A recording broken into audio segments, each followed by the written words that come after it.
darles la bienvenida a todos en nombre de la Biblioteca Córdoba y el Museo Marqués de Sobremonte, que conjuntamente damos inicio a esta actividad, esta conferencia Cultura Inca y la Libertad de América. Este tipo de actividades nos enriquecen a la cultura de nuestra provincia y son fundamentales estos intercambios para nosotros. Así que agradecerles, y también se encuentra presente la directora del Museo Marqués de Sobremonte, Marcela Fernández. Bienvenida, Marcela. Gracias. Participan de esta conferencia Su Excelencia el señor embajador de Perú en la República Argentina, Peter Camino Cano, es director de América del Sur de la Dirección General de América del Ministerio de Relaciones Exteriores hasta el 14 de enero de 2018.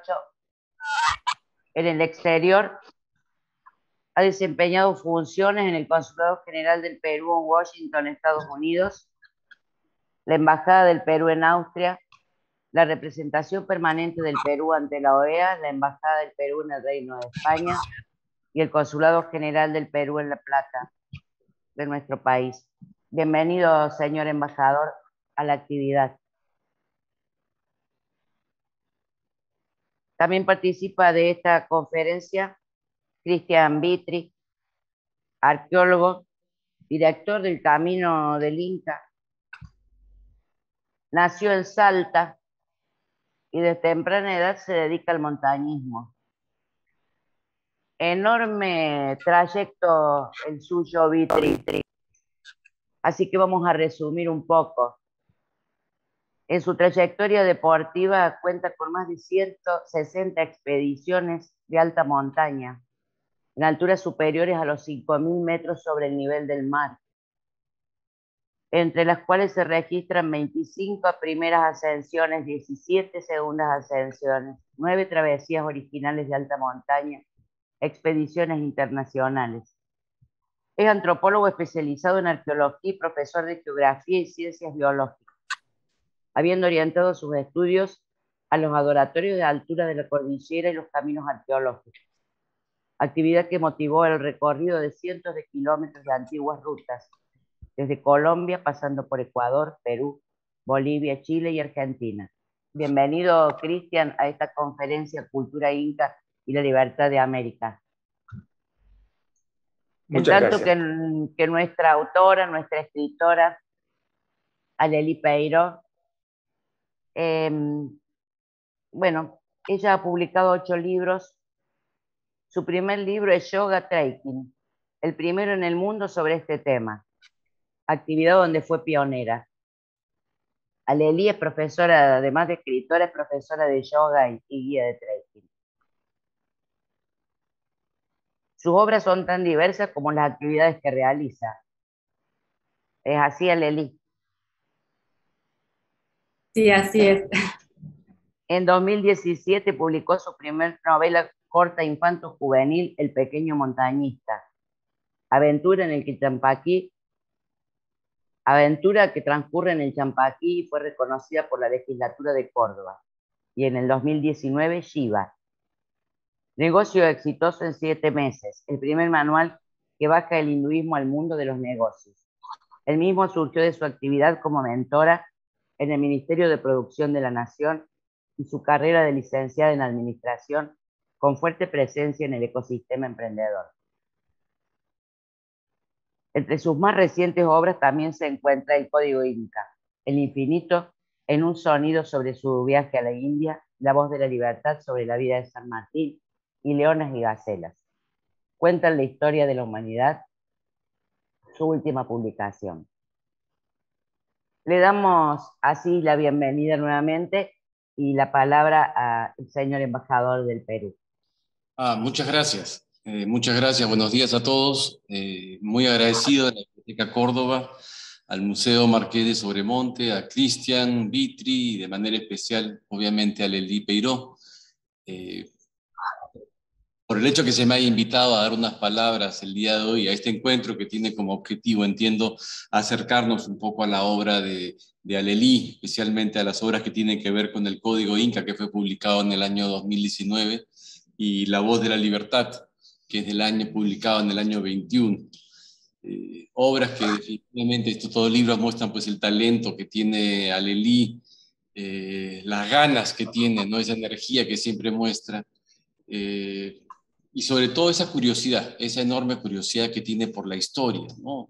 Que es una historia que nos une, ¿no? A Perú y Argentina, porque la historia del Perú prehispánico, que nosotros la asumimos enteramente nuestra, creo que es la historia que nos une con Argentina, y de hecho es el hilo conductor que está en ambos libros, ¿no? O sea, hay dos episodios aquí que unen historias de América del Sur, creo yo, ¿no? Conocí a Lelí, como dije, hace unos meses, y pude ver esta enorme curiosidad, ¿no? Tiene un talento especial para mezclar realidad con ficción, siempre dándole una base histórica final, el marco de lo que ella narra y cuenta estas historias maravillosas de gente que puede ir de un periodo histórico puntual hacia otro y encontrarse con situaciones importantes que tuvieron en la vida de la historia de nuestra región, como puede ser la llegada de los españoles al Perú, con Atahualpa, todos esos detalles contados con gran ficción, pero también con gran conocimiento de lo que es esa realidad, ¿no? Que eso es lo que lo hace muy lindo, lo que lo hace bonito, y lo hace, por sobre todo, que genera curiosidad. Yo soy un convencido que tenemos que estudiar en nuestra región una historia que nos es común. Nosotros en el Perú, de chicos, nos hacían memorizar los 12 nombres de los incas, nos hacían memorizar todas las civilizaciones previas que existieron a los incas, ¿no? Y como una forma de conocer nuestra historia, ¿no? Pero yo creo que es una historia que no es solo del Perú, ¿no? Por motivos que aún no conocemos del todo, el antiguo hombre sudamericano se reencontró en el Perú, se unió, formó grupos en el Perú, en lo que hoy en día es el territorio peruano, digamos, parte de Bolivia y en el sur de Ecuador también. Es en esa zona geográfica donde se extendieron civilizaciones, y esas civilizaciones se extendieron hace más de 5.000 años, ¿no? Tenemos una historia enorme por descubrir.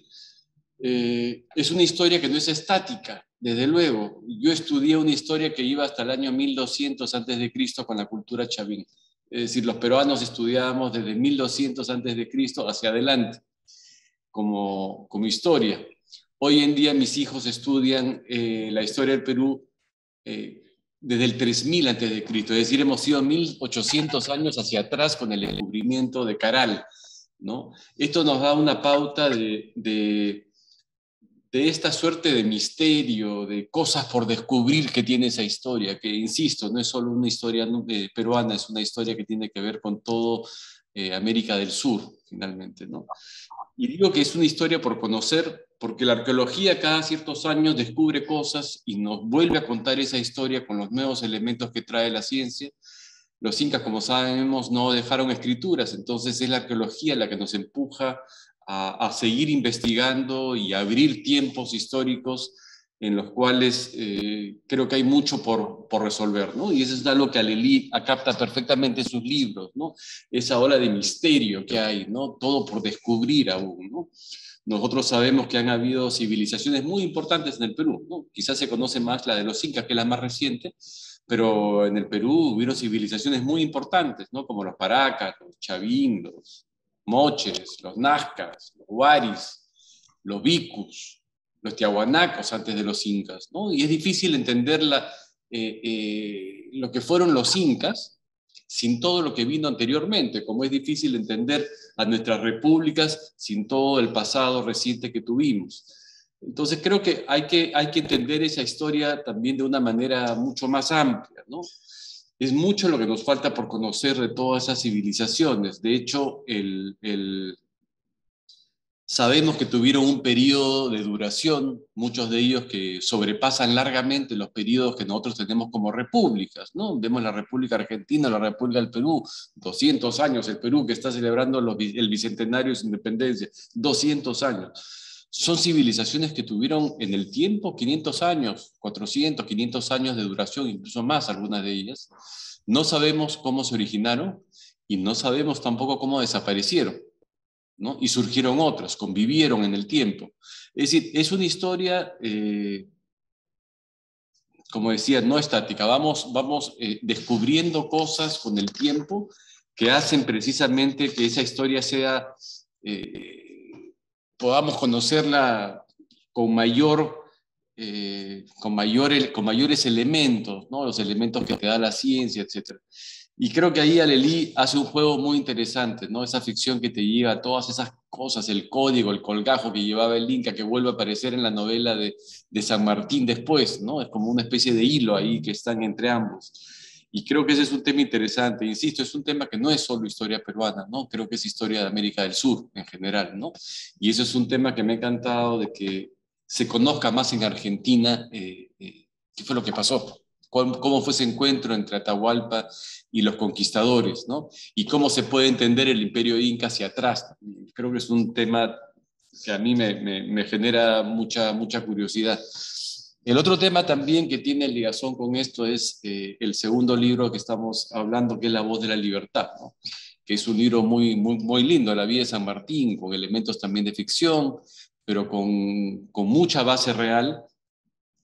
Y yo le decía a Lelí cuando estuvo acá que la vida de San Martín es una vida muy interesante, no solo por los valores, las cualidades, principios y valores que tenía José de San Martín, ¿no? Que es una figura que debe ser mucho más estudiada, creo yo, en nuestros países.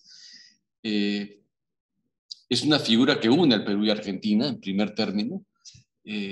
Nosotros hablamos siempre de la histórica relación que existe entre Perú y Argentina, etc. Esa histórica es justamente, tiene su punto de inicio con la llegada de la expedición libertadora de San Martín al Perú. Y yo le decía a Lelí también que era interesante, que tenía yo la sensación cuando llegué acá, que en el Perú se conoce mucho de la historia de San Martín, de la permanencia de San Martín en el Perú, ¿no? Y se conoce un poco de las hazañas militares que tuvo San Martín en Argentina, en Chile, previas a la llegada a Paracas, ¿no? Es una historia que es muy militar, si se quiere, ¿no? Pero luego hay una etapa que es el San Martín en el Perú, que es una etapa que es un San Martín más estadista, más político. San Martín no tuvo que ser solo militar en el Perú, se vio obligado a ser un político, ¿no? A crear un Estado en el Perú. Y eso es un tema que a veces acá he sentido que se conoce poco, ¿no? En Argentina, ¿no? Y creo que esos 2 años que estuvo San Martín en el Perú, poco más de 2 años, poco menos de 2 años, perdón, fueron años muy difíciles para él, ¿no? Y es un periodo muy poco conocido, ¿no? San Martín tuvo que llegar al Perú, donde había una sociedad dividida con el tema de la independencia, una sociedad donde estaban divididos padres contra hijos, familias. Finalmente el Perú había sido la capital de un virreinato durante 300 años, había gente que no consideraba probablemente que esto fuera necesario, y había un buen número de gente que sí consideraba. O sea, llegó a una sociedad dividida e hizo un trabajo magistral, porque llegó además con un ejército que era la mitad del ejército español, ¿no? Y tuvo que hacer, a través de una serie de estrategias militares, tácticas militares, que duraron un buen tiempo, logró que el virrey abandonara Lima con su ejército, ¿no? Y tomara la capital y declarara la independencia, ¿no? Y luego la parte más difícil, como digo yo, no solo tuvo hazañas militares en el Perú, sino que tuvo que organizar un Estado. Organizar un Estado, además, donde había mucha desconfianza hacia él, no solo por grupos en el Perú, sino grupos en Chile, grupos en Argentina, que cuestionaban su labor o la manera como venía abordando los temas allá. San Martín tuvo que crear un Estado peruano, como bien pone Lelí en su libro, ella hace un listado de las cosas que hizo San Martín allá, ¿no? O sea, los primeros ministerios, o sea, hoy estamos celebrando la independencia del bicentenario de la independencia del Perú, estamos celebrando el día que San Martín se presentó en la Plaza de Armas de Lima y declaró la independencia de los peruanos, en un país que estaba todavía ocupado parcialmente por fuerzas españolas, especialmente en la sierra sur del Perú. Fue San Martín también el que creó inmediatamente los ministerios, los primeros ministerios que siguen vigentes al día de hoy. Yo soy diplomático de carrera, hoy estamos celebrando este año los 200 años de la Cancillería peruana, ¿no? Creada por San Martín, ¿no? Creó la moneda, creó todo, la bandera, el himno, todo es de esa época, y fue una época difícil, ¿no? Hoy en día, como conversábamos con Alelí, yo le contaba que a veces vemos a estos héroes, tremendos personajes de la historia, que fueron obviamente cuestionados en su época, pero que la historia los ha elevado y los ha puesto en el lugar en el que deben estar, y creemos que que tuvieron pues vidas maravillosas, felices, ¿no? Y no, todo lo contrario, ¿no? Como los santos, como tantos héroes que han habido, tuvieron que vivir en el marco de desconfianzas, en el marco de contradicciones, de muchas acusaciones. San Martín tuvo en el Perú, es impresionante la labor que pudo hacer en el tiempo que estuvo. Realmente es algo que nos sacamos, que saludamos los peruanos, que no dejamos de impresionarnos, ¿no?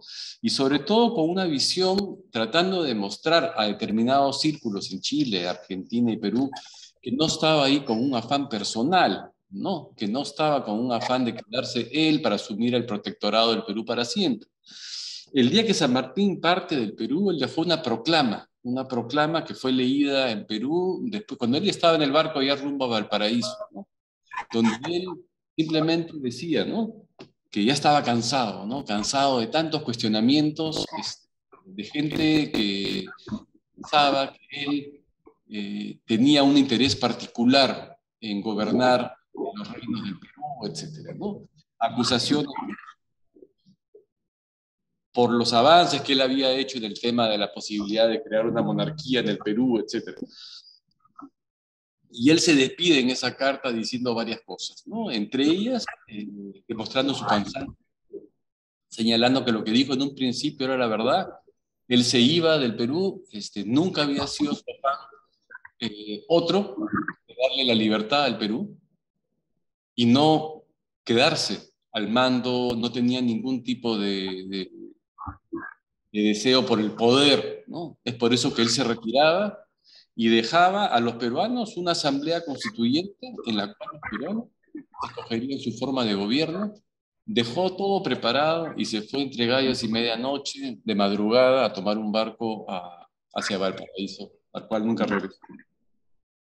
Yo creo que es una historia muy linda, es una historia que se conoce a veces poco en Argentina. Yo siempre rescato algunos temas ahí también, temas que son tan actuales, ¿no? Yo siempre digo, la primera norma que tiene el Perú para la defensa del patrimonio cultural es San Martín. San Martín dictó la prohibición por ley para que pudieran salir objetos arqueológicos robados del Perú. O sea, estamos hablando de 1822, ¿no? Hoy en día seguimos trabajando arduamente en ese tema. Sabemos que el patrimonio arqueológico peruano es grande y ha salido ilegalmente por todos lados, y las embajadas y los consulados hacemos esas labores. Yo siempre acá tengo esa norma, la primera ley que tuvimos, que es del año de 1826, ¿no? 1822, ¿no? Dada por el general San Martín. Entonces, son figuras importantes, y creo que los libros de Alelí, de alguna manera, ahí se juntan, ¿no? Porque estamos hablando de dos aspectos de la historia, que es, por un lado, el incanato, y por otro lado, San Martín, ¿no? Que unen a Perú y Argentina, ¿no? Que nos unen, tenemos nosotros una historia muy, muy parecida en muchos aspectos. El norte de Argentina siempre tuvo una vinculación muy especial con el Alto Perú, lo que es actualmente Bolivia, y con el Perú, ya sea por los circuitos comerciales de la época, lo que fuere. Siempre hubo mucha razón. Y son temas que yo creo que no son conocidos, por eso que me alegró mucho cuando Alelí me contó por dónde iban estos temas y cuál era esa base histórica que tomaba, porque de alguna manera nos están enseñando acá cuestiones que tienen que ver con la historia peruana, que tienen que ver con Argentina, y al mismo tiempo esos libros que yo quiero que lleguen al Perú también nos puedan mostrar todo lo que es previo, en el caso de San Martín, ¿no? Todo lo que es previo a la llegada a Paracas, ¿no? Yo simplemente quiero agradecerles esta oportunidad. Quería compartir un poco algunas de estas ideas, citar a Lely, evidentemente, y a todos los que han trabajado el año pasado, y a ustedes por esta invitación. Me quedo un rato más con ustedes, tengo una ceremonia luego, pero de todas maneras me quedo un rato más. Muchas gracias. A usted, embajador, nos ha dado una clase magistral. No, Encantada de escucharle.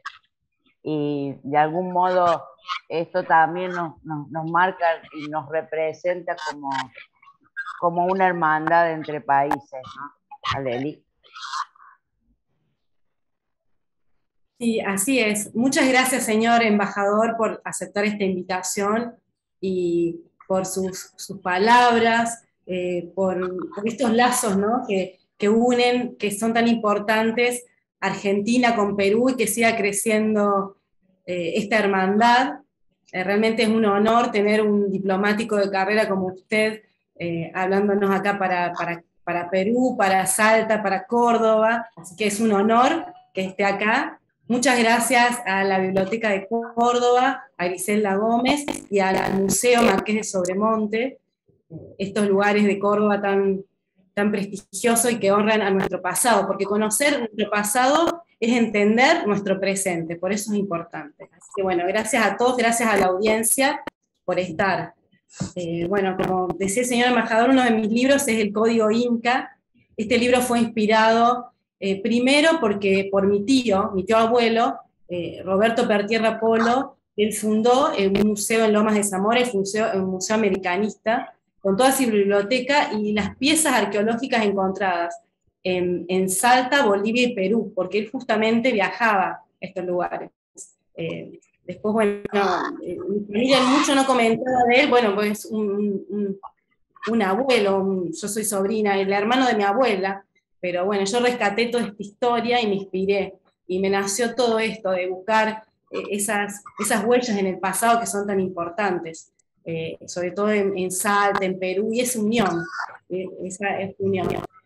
Y bueno, y después conocí a Cristian Vitri, y por suerte también me recibió en Salta y fuimos al museo. Él fue el que me dio el primer museo por el Museo de Alta Montaña de Salta, que está en frente de la plaza. Si ustedes van a Salta Capital no pueden dejar de ir al Museo de Alta Montaña, y ahí Cristian Vitri le dije, bueno, no puede ser otra persona protagonista del Código Inca más que tú, que has estudiado durante 20 años los incas, y él aceptó ser el protagonista de mi libro, y aparece con nombre y apellido, porque la historia la pensé así, me parecía que era la persona ideal, y también nos une el montañismo, porque ambos somos montañistas.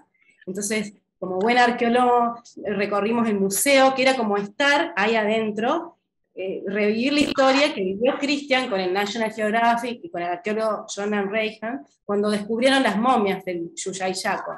Si alguien no sabe, todo el mundo lo conoce, estas son momias que tienen 500 años de antigüedad, que fueron encontradas ahí en este volcán, que justamente Christian desde los 7 años va a expediciones, la primera con su padre, y bueno, fue un buen anfitrión para toda esta comitiva que deseaba encontrar las momias. Entonces, ahí, mientras estuve en el museo, me inspiré en cómo relacionar todos los temas, y también con mi tío, ese tío que quería rescatar para mí. Y bueno, el otro protagonista de la historia es un niño, un joven de 17 años. ¿Y por qué elegí eso? Porque justamente, como esta charla, no es lo mismo información que conocimiento. La información la podés googlear, pero es algo inmediato, instantáneo, pero el conocimiento es otra cosa. El conocimiento es analizar, es investigar, es mucho más profundo, y por eso es tan importante tener estas conferencias, o las palabras de una persona como el embajador, un alto funcionario, prestigiosa carrera diplomática, que conoce, como San Martín, que que tenía una visión global del mundo, entonces así te entendés mejor.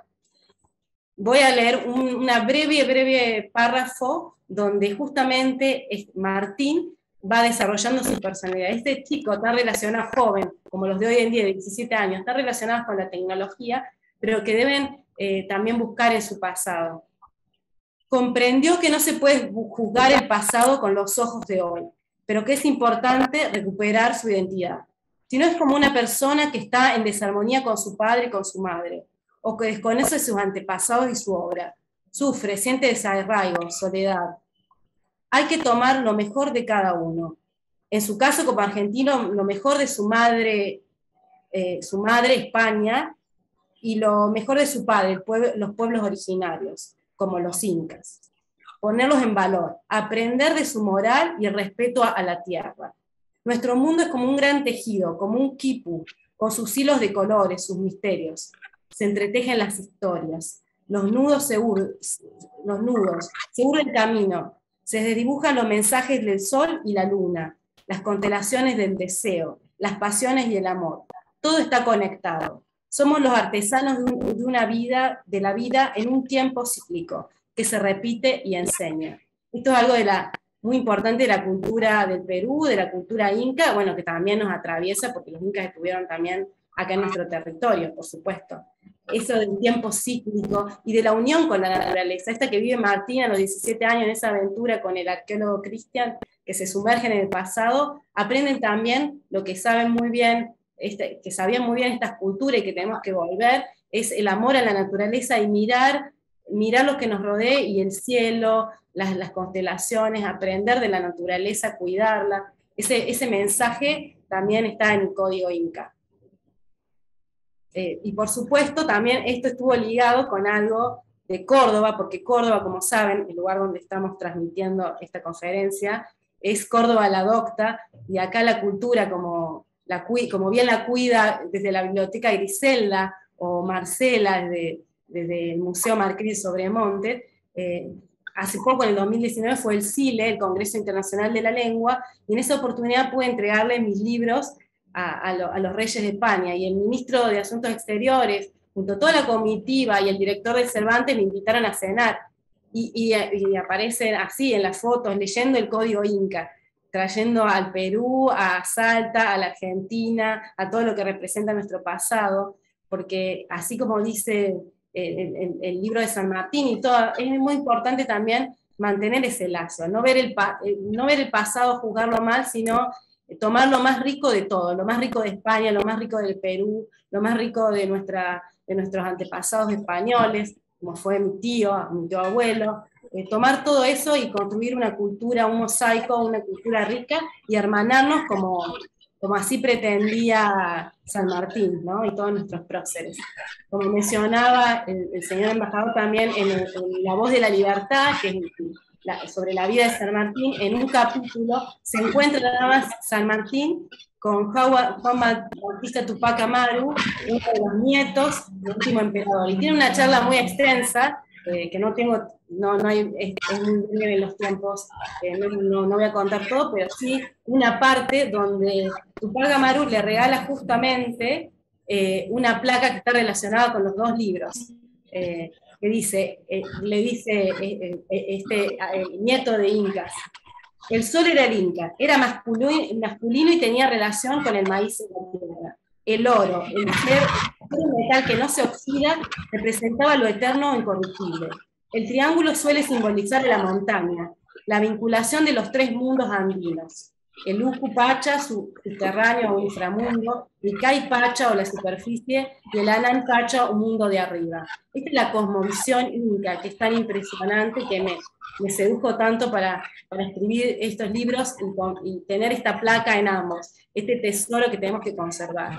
Y bueno, justamente estamos, el CILE fue en el Teatro Libertador San Martín, donde fueron toda la comitiva española, y esta conferencia es en el Museo Sobremonte, que fue el virrey del Río de la Plata.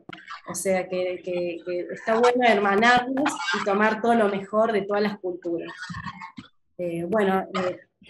Como decía el protagonista del Código Inca es Cristian Vitri, así que le paso la palabra para el panel, para que nos deslumbre con su conocimiento de 20 años de estudiar esta civilización. Bueno, antes que nada agradecerte a vos, Alelí, por esta invitación, por convocar, por tu intención de incluirme, de hecho, digamos, de incluirme en tu relato, en tu libro. Agradecerle, bueno, a la biblioteca y Sobremonte también, instituciones importantísimas, y desde ya, obviamente, a la Embajada de Perú, ¿no? A través de la figura del embajador que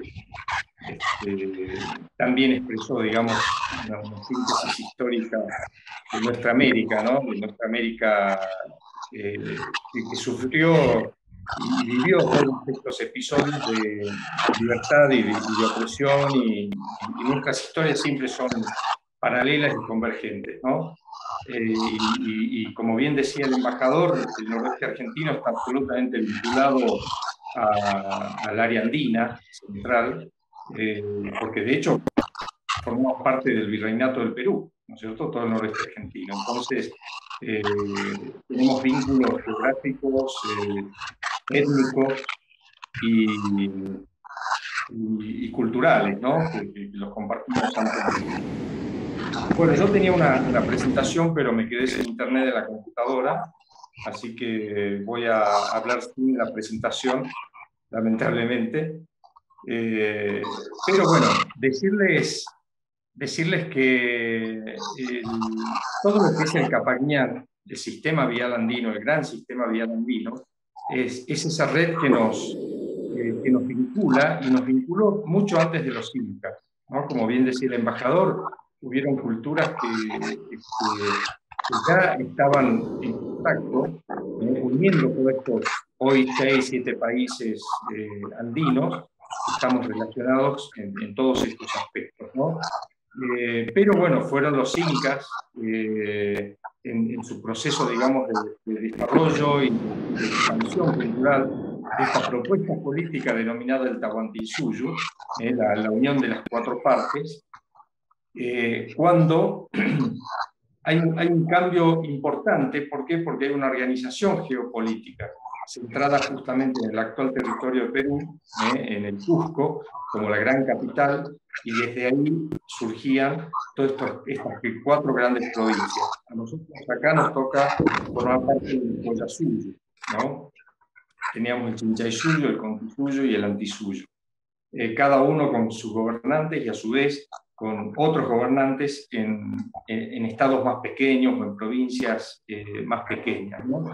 Y es por eso, digamos, que con Gustino Alelí escribe su historia entre ficción y realidad, la parte ficcionada muy bien ficcionada y la parte real muy bien relatada y con datos históricos precisos y certeros, ¿no? Lo cual hace, digamos, de este rubro que son las novelas históricas algo muy importante, ¿no? ¿Por qué? Porque está dirigido a los jóvenes y es una manera de contar la historia y una manera de cautivar, ¿no? De cautivar a los jóvenes con una historia prehispánica que lamentablemente nuestras políticas educativas en todos nuestros estados en general, si nosotros hacemos una comparación y vemos cuál es la historia que tenemos a partir de la llegada, digamos, de los ibéricos, de Occidente a América, ahí nos damos cuenta de esta suerte de subvaloración que se da a todo ese pasado. Un pasado que estuvo sin duda asignado por miles de años, ¿no? Porque estamos hablando en cuanto a ciudad, como bien decía el embajador Caral, por ejemplo, hace 5.000 años, pero estamos hablando hace 15.000 años o 20.000 años atrás también, con los primeros habitantes de nuestras tierras, ¿no? Con los cazadores-recolectores y con todas las oleadas migratorias que hubieron, ¿no? Y cada vez la arqueología va descubriendo más, como son los contactos a través del Pacífico, y bueno, y todos los contactos entre la selva, la costa y atravesando por toda la cordillera, ¿no? Entonces, en este código Inca, lo que rescato, digamos, y en los libros de Alelí en general, es justamente este abordaje que nos lleva a sensibilizarnos con todas nuestras culturas prehispánicas, ¿no? Porque es muy importante. Es muy importante porque de una manera u otra tenemos que volver a estos orígenes.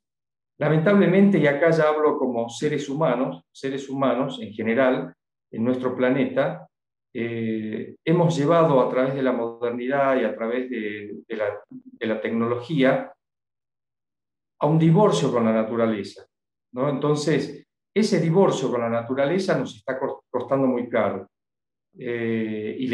No solo al planeta, sino a nosotros como seres humanos y como sociedad, ¿no? El estado de denigración general de las sociedades y del planeta, justamente pienso yo que tiene que ver con este divorcio de la naturaleza. Una naturaleza que era y es para muchos grupos todavía una naturaleza dotada de ánima, ¿no? De Camaquén, de un espíritu, de un sentido, de un principio vital, ¿no? Y es por eso que antes se respetaba la naturaleza. Hoy quedan muy pocas cosas, digamos, o puntos de vinculación con la naturaleza, como puede ser una celebración a la Pachamama, que es muy general, está muy asentada, digamos, acá en el noreste argentino, pero se la practica en muchos otros lugares. Y así como eso, bueno, podría ser el Inti Raymi, el Capac Raymi, o cualquiera de estas celebraciones al sol o a los ciclos, ¿no es cierto?, naturales. Sin embargo, esta es la gran lección que nosotros también tenemos que aprender de todos estos grupos, ¿no? Porque cuando uno tiene un sistema geográfico que no es solamente un telón de fondo, sino que es parte de la propia vida de las sociedades, a las cuales hay que respetar, a las cuales hay que propiciar, a las cuales hay que pedirle permiso y brindarle respeto. Entonces, todo ese respeto hacia la naturaleza trasunta, digamos, en un respeto a uno mismo, en un respeto a las sociedades, en un respeto a las culturas del pasado, ¿no? Que lamentablemente siempre se habló de indios ignorantes, que no sabían nada, y sin embargo, Alelí mencionó recién el hallazgo del volcán Yuyayaco, uno entre tantos que produjo, digamos, la arqueología en todos los Andes, y uno cuando ve esas maravillas de orfebrería, de textiles, de arte plumario, del tratamiento de la madera, del cuero, y de todos los elementos y las ceremonias que tenían que ver con todos y cada uno de estas cuestiones, todo el simbolismo subyacente, porque nada es ingenuo, o sea, cada greca dibujada en una vasija o plasmada en un textil tiene un sentido y un significado, ¿no? Cada uno de esos elementos es casi un código inca, ¿no? Como lo describe Alelí, ¿no? Cuando decía que el triángulo representa la montaña, que lo dorado el maíz, lo masculino, la luna, la plata, lo femenino, la papa que está bajo la tierra también es femenina. Es decir, todos y cada uno de los elementos y las materialidades tienen un sentido y un significado que nos remiten justamente eso que hablaba al principio, a la naturaleza, ¿no? Naturaleza de la cual tenemos necesariamente que volver, ojalá más temprano que tarde, ¿no? Porque es en ella donde vamos a encontrar justamente nuestro equilibrio como seres humanos, como seres biológicos, como seres culturales, como seres andinos, ¿eh? Y ahí recién vamos a poder hablar de esta libertad de América, ¿no? Cuando podamos liberarnos o sea, no renunciar, no digo volver a la época prehispánica, eso ya pasó, pero tomar los elementos de la modernidad a favor de una cultura que nos permita ser más íntegros, ¿no? Entonces, eso como arqueólogo, como docente, como investigador, siempre trato de inculcar a mis alumnos, ¿no? No podemos, a ver, yo les digo a mis alumnos, vos querés estudiar agricultura, o sea, la agricultura prehispánica, y nunca agarraste una pala, un pico, nunca cavaste la tierra, nunca sembraste algo, entonces estamos empezando mal, ¿no es cierto? O quieren estudiar metalurgia, bueno, hay que fundirse un metal, hay que meterse desde la modernidad a ver cómo se comportan los elementos naturales para poder entender desde el presente el pasado. Pero la teoría solamente no nos sirve, no para nada. Entonces, es por eso de que la arqueología también necesariamente tiene que ser social, para realizar obras de conservación en los caminos incas y los sitios arqueológicos asociados al mismo. Y resulta que el BID, con todo este esquema justamente con el cual se rigen, ¿no es cierto?, capitales en general y este tipo de préstamos, vimos de que nos exigían que tengamos empresas que se dediquen a las obras de conservación. Resulta que en Argentina, y menos en el noreste argentino, no hay empresas como puede haber en Perú, por ejemplo, que se dedican a restauraciones arqueológicas, ¿no? Acá no, es muy incipiente, digamos, como disciplina. Entonces, ahí ya empezamos a hacer agua. Especialistas hay también relativamente muy pocos. Entonces, lo que le planteamos al BID es cambiar un poco el esquema, ¿no? E hicimos una propuesta en la cual un grupo de arqueólogos locales, incluso trajimos una arqueóloga del Cusco peruana especializada en técnicas de reconstrucción prehispánica, y entre todos capacitamos a los locales, a la gente que vive en los sitios, elegidos por ellos. Entonces, primero un grupo de 15, después otro grupo de 12, porque son dos regiones distintas. Los capacitamos no solamente dándole todo el basamento, digamos, histórico, cultural, geográfico, geológico, arqueológico, sino puntualmente el de la conservación y de la restauración de los sitios arqueológicos. Entonces, de pronto, uno piensa y dice, bueno, a ver, es más fácil enseñarle a alguien que pircó toda su vida, que levantó paredes con barro, con piedra, enseñarles algo de arqueología y cómo son las metodologías bajo nuestra supervisión, que enseñarle a un grupo de arqueólogos a que se ponga a amasar el barro, a levantar una piedra. Entonces, obviamente que es más fácil lo segundo, y además con un mejor impacto social. ¿Por qué? Porque toda esta gente que entró por capacitarse, por un trabajo, porque de hecho se pagó, ¿no es cierto?, ese trabajo, terminaron con un valor agregado de reconocer, digamos, lo que ellos hacen cotidianamente, que es levantar una pared de piedra, una pared de barro, trasladado a técnicas de conservación. Y tuvieron que nuevamente levantar paredes y barros, pero paredes y pircas que estaban cimentadas sobre unas cuestiones del pasado, sobre su pasado prehispánico, ¿no? Digamos, es una maravilla, digamos, que haya pasado y que está pasando. Ahora, dentro de poco, vamos a finalizar ya la campaña de reconstrucción en la zona de los valles calchaquíes, y todo esto tiene que ver justamente con este acercamiento a la naturaleza humana del pasado, ¿no? Con todo lo que eso implica, con las costumbres, con las tradiciones, sin renunciar al presente para nada, pero sí teniendo en cuenta el pasado, ¿no? Y por eso los trabajos de Alelí están enfocados en ese sentido, ¿no? En ese sentido de tratar de acercar desde el presente al pasado. Así que bueno, muchas gracias y celebro esta reunión. Alguien de la audiencia ha levantado la mano, no sé si alguien de la audiencia quiere hacer alguna pregunta. Hola, ¿qué tal, Eli? Muchas gracias. No sé si se escucha, no tengo problema con mi micrófono. Se escucha bien, se ve y se escucha bien. Ah, bien. Bueno, buen día a todos y buen día, Cristian, y gracias a tu presentación, Eli. Muy lindo todo.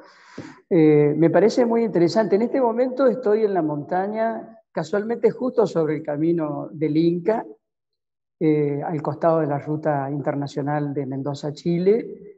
Y quiero saludaros a ustedes porque es muy importante lo que están haciendo. Realmente poner en relevancia esta visión integradora de las antiguas culturas con las necesidades sociales actuales, me parece que es un poco la bisagra y el punto de vista que nosotros como Centros de Estudios Humanistas para las Américas también estamos llevando. Entonces, me parece que es muy interesante ese pivote porque hace desde la época de Caral, como bien sabe Cristian, ese mito del fuego que después se transforma en el mito del hombre puma, del chachapuma, y que luego pasa al mito del sol.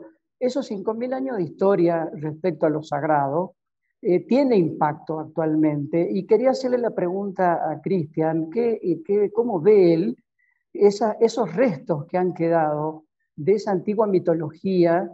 Porque evidentemente que hay restos, de acuerdo a los pedidos de los movimientos sociales actuales y de género, especialmente en la mujer, en cuanto a su participación. ¿Cómo ve Cristian y cómo lo ves tú también, Arely? Porque como mujer, la mujer en los movimientos sociales actuales tiene una gran participación, así como tuvo en la época prehispánica al norte del Perú. Eso me encantaría saber la opinión de ustedes. Gracias. Saludos y felicitaciones, Cristian. Bueno, Daniel, muchas gracias por tu saludo, un gusto verte y conversar. Con Daniel nos conocemos desde hace muchas décadas.